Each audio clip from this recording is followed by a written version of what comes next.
For years, tensions within the royal family have remained hidden behind carefully crafted smiles, but one unexpected move by Prince William has sent shockwaves through palace circles. Reports suggest the future king took a bold stand against Queen Camilla's own sister, allegedly brushing aside orders that left many insiders stunned. The decision has sparked fresh whispers of a growing divide and raised troubling questions about who truly holds influence behind the scenes. So, what pushed William to take such a dramatic step, and what is the palace desperately trying to keep quiet? But what do you think Camilla's sister did to get such treatment from William? Would this move threaten Camilla's long-term influence on the monarchy? Let us know your thoughts in the comments below. To help us create more videos and uncover the latest royal drama, please subscribe. Royal family business ties. Queen Camilla's connection to the British royal family goes far beyond her marriage to King Charles III. Over the years, her wider family has also had quiet links to royal work, especially through her sister Annabel Elliot, a well-known interior designer.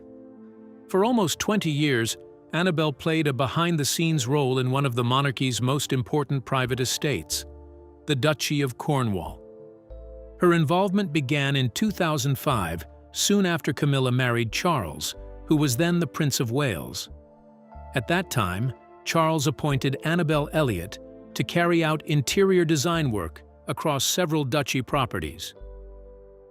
This was not a small or one-time task. It involved ongoing work to improve and refresh a wide range of royal buildings. She helped refurbish holiday cottages, selected furniture, and shaped the interior look and feel of properties used across Cornwall, Wales, and the Isles of Scilly. Her work was not just about decoration or beauty. It also supported how these estates were presented and used in daily life. Over the years, she was reportedly paid significant fees for her services, which reflected both the size of the projects and the trust placed in her by Charles and his team. Her designs were expected to match the character of the estates while also making them comfortable, practical, and welcoming. The Duchy of Cornwall itself is more than just land and buildings. It is a large private estate that helps fund the public and private work of the heir to the throne. Under Charles, the duchy was also closely tied to his personal ideas about architecture, sustainability, and community living. He supported projects that focused on traditional design, environmental care, and long-term planning. Annabel Elliot's design work fit into this vision, helping to create spaces that balanced old-style charm with modern needs. However, a major change came in 2022 after Queen Elizabeth II passed away, and Prince William became the new Duke of Cornwall. With this transition, the management of the duchy began to shift under his leadership. As part of a wider review and restructuring of how the estate would be run, William decided not to continue Annabel Elliot's contract. This effectively ended her long-standing official role within the duchy. Reports made it clear that this decision was not based on dissatisfaction with her work. Instead, it was seen as part of a broader move to introduce a new direction and fresh approach to managing the estate. Leadership changes often come with new teams, new priorities, and different working styles. This development quietly highlights how family relationships and royal responsibilities can sometimes overlap. While Annabel Elliot once played a trusted role under Charles's leadership, the arrival of a new generation has brought changes. It shows how the monarchy continues to evolve, balancing long-standing traditions with new systems of management and decision-making. Could William's decision to sack Camilla's sister be mere administrative changes? Could there possibly be more to the story? Let's find out. Royal jewels, power, and transition. Royal scandals have always drawn huge public attention, and stories connected to royal jewels often spark even deeper curiosity. Among such stories, few have created as much discussion as the talk surrounding the Sapphire Jubilee Snowflake brooch. First given to Queen Elizabeth II by Canada in 2017, the gift marked her 65 years on the throne. From the very beginning, it was seen as far more than a beautiful ornament. It was carefully made with rare sapphires sourced from Baffin Island and decorated with bright diamonds, giving it both beauty and meaning. It stood as a symbol of friendship between nations, a reminder of shared history, and a sign of the long and steady continuity of the monarchy. In royal tradition, gifts like this are never treated as private belongings. Instead, they are considered part of the crown itself, belonging to the institution rather than any single person. They are carefully preserved, recorded, and passed down so that future generations of monarchs can continue to use and protect them. Because of this long-standing practice, any suggestion that such an item might be misplaced, transferred incorrectly, or linked to confusion immediately draws strong attention. This is why even early rumors about the brooch quickly became a topic of public interest and debate. After Queen Elizabeth II passed away in 2022, the royal household entered a major period of change. A new reign began, and with it came the huge responsibility of organizing, reviewing, and transferring thousands of items connected to the royal collection. These objects were spread across different residences and required careful checking, documentation, and movement according to tradition. During such a large and sensitive process, even small administrative errors or unclear records can easily lead to misunderstandings. It was in this atmosphere of transition that reports and speculation began to spread among royal watchers and commentators.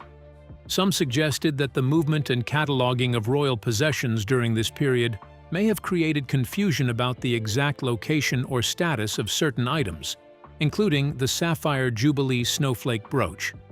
While official communication remained limited, the lack of clear public detail allowed speculation to grow rapidly and take on a life of its own. In the world of royal reporting, uncertainty often turns into bigger stories, especially when valuable and symbolic objects are involved. Because the brooch carries both emotional and historical weight, it naturally became a focal point in wider discussions about royal assets and record-keeping. Many observers also pointed out that the early stages of a new reign are always filled with careful administrative work, where every item must be properly reassigned and verified to avoid mistakes.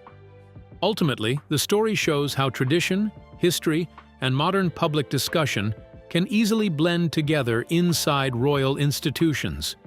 Even without clear confirmation, public imagination continues to shape narratives around treasured objects that connect nations, generations, and the lasting legacy of the crown itself, reminding audiences that even ceremonial objects can become symbols of broader historical transitions and public curiosity across the world over time, and media attention worldwide continues growing. How does the missing legendary Sapphire Jubilee snowflake brooch relate to Camilla's sister? Could that be the reason why William sacked her? Let's delve into the details of rumors surrounding missing stuff amidst the growing palace tensions. Controversy erupts over royal possessions. As the story continued to spread across different media channels and informal conversations, the claims surrounding the situation became more and more dramatic. According to several reports and unverified rumors, questions were said to have been raised after supposed discrepancies were noticed involving the famous royal brooch during routine reviews of royal possessions. The suggestion that an item with such deep historical meaning might not be located where it was expected immediately drew public attention and sparked widespread curiosity. Even more surprising were allegations involving Queen Camilla's family. Stories began circulating that suggested the treasured piece had somehow ended up outside official custody during the period of transition. Because state gifts carry enormous symbolic value, any suggestion that one could leave the royal collection naturally fueled speculation and controversy. What transformed whispers into something far more dramatic were claims that attempts may have been made to resolve the matter quietly. Commentators and royal observers debated whether personal loyalties and institutional responsibilities had collided behind palace walls. Supporters of the monarchy argued that rumors often become exaggerated, while critics suggested the controversy highlighted the complicated balance between family relationships and royal obligations. As discussion intensified, public reactions also became more divided, especially across social media platforms and opinion spaces. Some individuals urged caution, emphasizing that not everything reported should be treated as fact without clear evidence. Others found the story fascinating and continued to speculate, sharing interpretations that often blended fact with assumption. Media outlets, in turn, contributed to the momentum by revisiting historical records of royal gifts and previous controversies involving misplaced or disputed items. Experts in royal history reminded audiences that large institutions often go through complex periods of cataloging and transition, where errors or misunderstandings can easily occur. Still, the emotional weight attached to royal heritage meant that even small inconsistencies were magnified into major talking points. Whatever the truth may be, the growing speculation ensured that the issue was no longer merely about a piece of jewelry. It had become a conversation about power, accountability, and the protection of royal heritage itself. Ultimately, the situation reflected how quickly modern narratives can evolve when historical symbolism meets public curiosity. Whether or not the claims hold any firm basis, the episode demonstrated the enduring fascination people have with royal institutions and the objects connected to them. It also highlighted how easily uncertainty can grow when information is incomplete and repeated across different channels. In the end, the brooch itself became less about its physical presence and more about what it represented in the public imagination: continuity, trust, and the careful stewardship of heritage passed down through generations. These themes continued to shape ongoing public discussion and debate and further analysis. How did William get to know about it? Which other royal family member was aware? Let's dive into the details of the figures at the center of the story. Balancing power, duty, and legacy. As conversations and debates grew louder in different circles, public attention gradually shifted toward two senior members of the royal family who are widely respected for their sense of duty and steady character: Princess Anne and Prince William. Princess Anne has long been seen by many as one of the most disciplined and hard-working figures in the monarchy. Over the years, she has built a strong reputation for being practical, focused, and deeply loyal to her responsibilities. Unlike more public-facing members of the royal family, she is often associated with consistency rather than drama. In many of the stories and discussions circulating online, she is described as someone who holds firmly to royal traditions and takes the protection of royal heritage seriously. Because of this image, she is sometimes portrayed in these narratives as a quiet but firm guardian of the institution, someone who would not easily accept anything that could be seen as weakening or disrespecting the history and symbols of the crown. In these same widely shared accounts, the situation surrounding the disputed brooch is said to have eventually reached Prince William. This placed him, at least in the way the story is told, in a sensitive position where personal family ties and wider principles appeared to overlap. Prince William is often viewed by the public as someone preparing for a future role as king, with a strong focus on modernization, responsibility, and openness. As a result, the narrative presents him as someone who tends to think beyond immediate family concerns and instead considers the broader impact on the monarchy as an institution. According to this dramatic version of events, Prince William is believed to have approached the matter less as a private family disagreement and more as an issue involving public confidence. In this telling, the central concern was not only about a single object or dispute, but about how such matters might influence trust in the royal family as a whole. The idea often repeated in these accounts is that he would be especially sensitive to anything that could raise questions about fairness, transparency, or the careful handling of royal assets. Supporters of this view describe him as someone who is increasingly willing to balance tradition with accountability, even if it means addressing uncomfortable issues directly, rather than allowing them to remain hidden or quietly settled behind closed doors. This is often presented as part of a broader image of a future monarch who understands the importance of public perception in a modern age, where information spreads quickly. At the same time, it is important to note that these stories remain part of broader speculation and online storytelling, and the true details of private discussions are not publicly confirmed.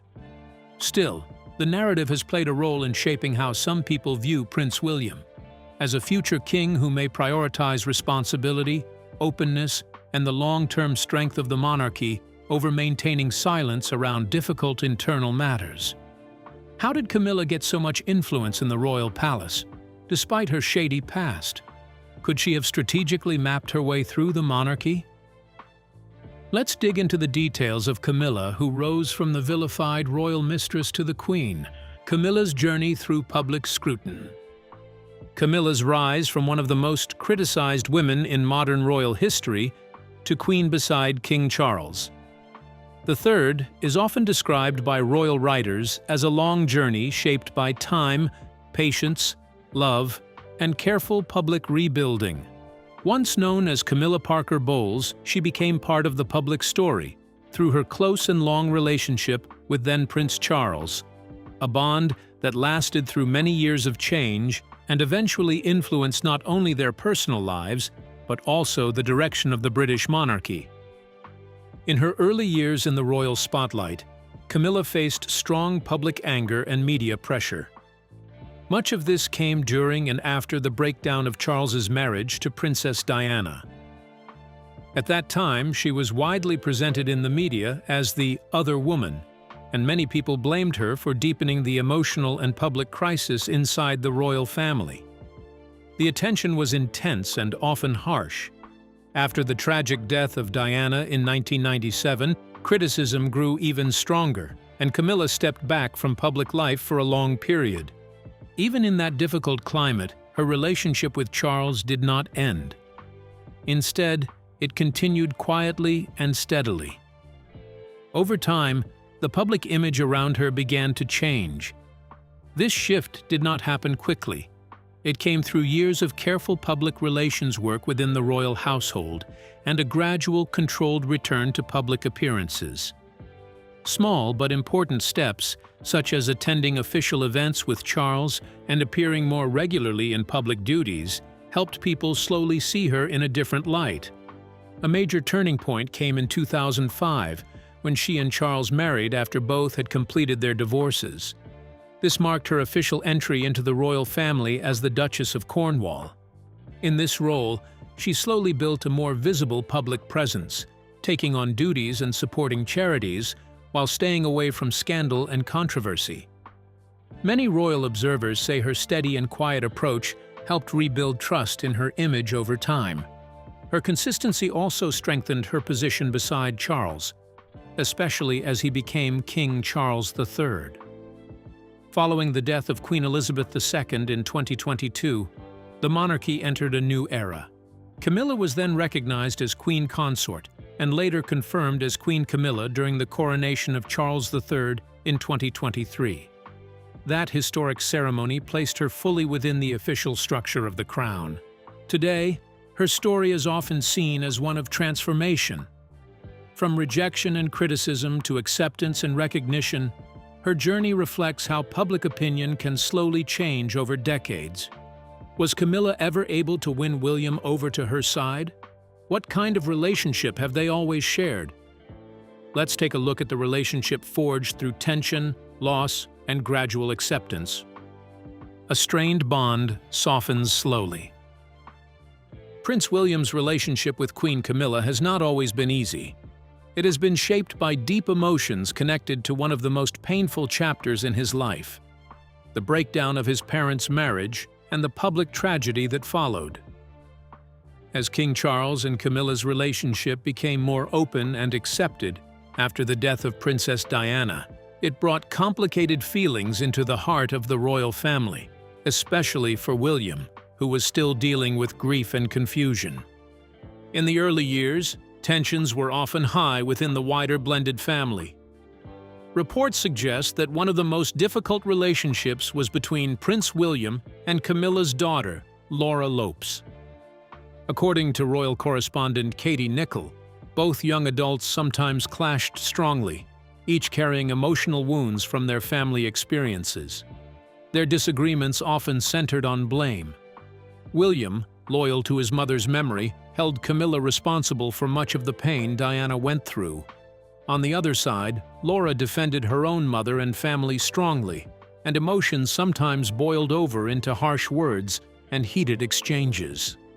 In one reported moment, Laura allegedly told William, "Your father has ruined my life," showing just how painful and personal the situation had become for both sides.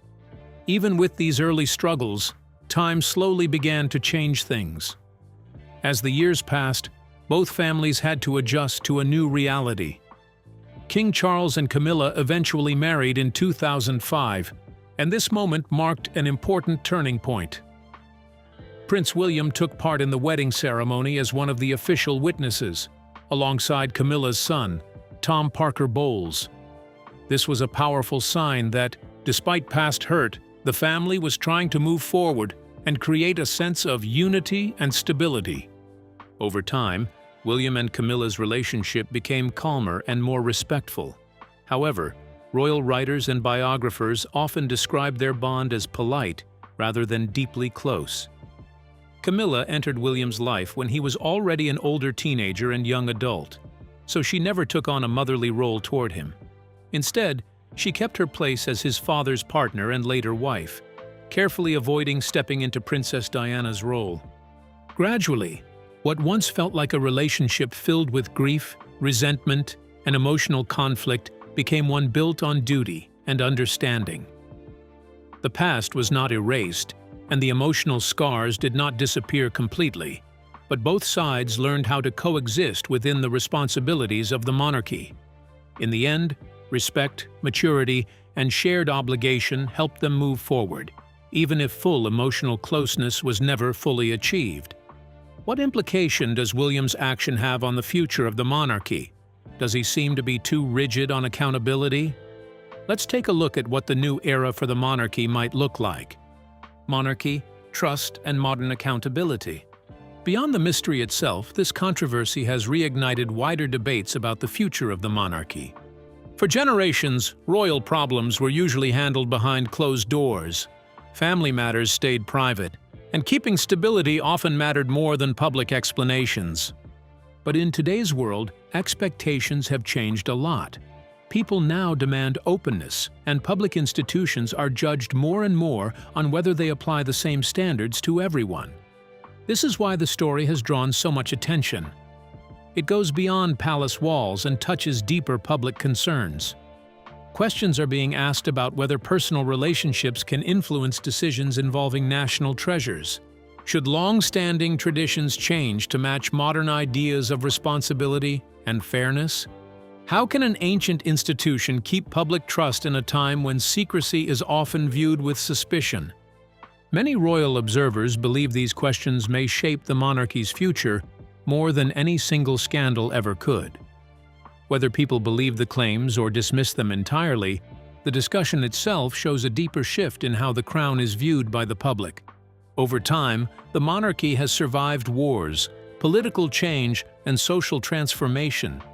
Yet each new generation brings fresh expectations about honesty, fairness, and accountability. In earlier eras, silence was often seen as strength, and privacy was treated as protection from public pressure. Today, however, silence can be interpreted differently.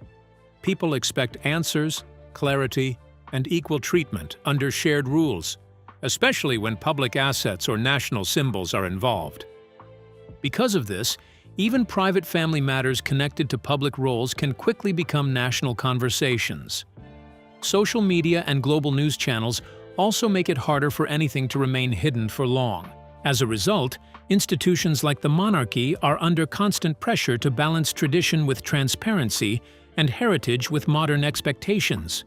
This balance is not easy to maintain, especially when public trust depends on both respect for history and confidence in present actions. Ultimately, whether the current controversy is fully understood or not, it highlights an important reality. The expectations placed on the crown are no longer what they once were. Public patience for secrecy is shrinking, and demand for openness continues to grow. This shift will likely define how the monarchy evolves in the years ahead. What remains clear is that the conversation is no longer limited to palace corridors. It now involves ordinary citizens, global audiences, and a rapidly changing media environment that amplifies every detail and interpretation. In such a world, every action is examined more closely than before, and every silence is filled with meaning. This makes the question of trust even more central to the monarchy's survival in the modern era. It is a defining challenge ahead indeed for all. Why does the story seem to attract the attention of global observers? Could it be due to the symbol that the monarchy represents? Let's find out. Tradition, power, legacy, pressure, change. Perhaps the most interesting part of the whole story is not the brooch itself, but what the story represents beneath the surface. At first glance, it may look like just another royal detail, something small and almost decorative in a long list of palace discussions. But when people talk about it, argue about it, and share opinions online and in the media, it quickly becomes something much bigger than a piece of jewelry. For some observers, the story reflects a deeper struggle between long-standing tradition and the push for change. The royal family is built on centuries of customs, rules, and expectations that do not easily shift. At the same time, modern society often expects openness, fairness, and a more flexible approach to leadership.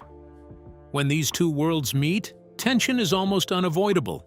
A simple object or event can then become a symbol of that quiet clash between the old and the new.